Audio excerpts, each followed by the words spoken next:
Les entreprises canadiennes et leurs homologues à l'échelle mondiale sont au cœur d'une période de changement rapide et incessant sans précédent. 4 forces puissantes entraînent ces changements impossibles à freiner. Le bouleversement démographique, l'essor des technologies numériques, la transformation des modèles d'affaires et l'évolution sociale de la relation entre employeurs et employés. Ces forces donnent lieu à des défis sur le plan des affaires et des RH qui exigent la mise en place de nouvelles façons de travailler et d'offrir les services des RH. Ces défis sont totalement différents de ceux qu'ont rencontrés les générations précédentes de leaders. Malgré cela, notre sondage Tendance relative au capital humain en 2016 au Canada révèle qu'aucun changement vraiment radical n'a été apporté à la façon dont les Canadiens réagissent à ces perturbations.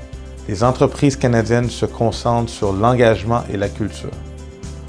Toutefois, selon les données disponibles, elles devraient plutôt songer à se restructurer afin de mieux répondre aux besoins de leur personnel et de leurs clients et de réagir aux pressions de l'environnement actuel des affaires. Pour 91% des répondants, l'engagement est important.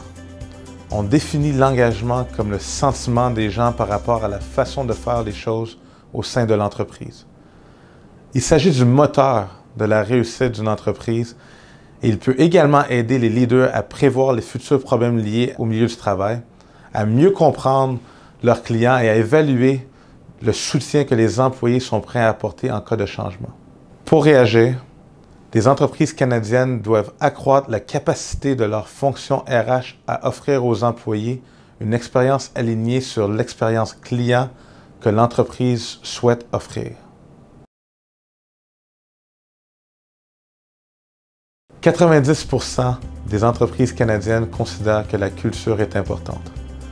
La culture se définit comme la façon dont les choses sont faites au sein de l'entreprise.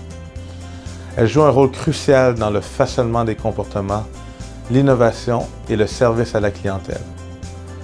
Nous devons toutefois nous interroger, les entreprises comptent-elles trop sur le pouvoir de la culture? 82% des répondants canadiens sont d'avis que la culture peut constituer un avantage concurrentiel.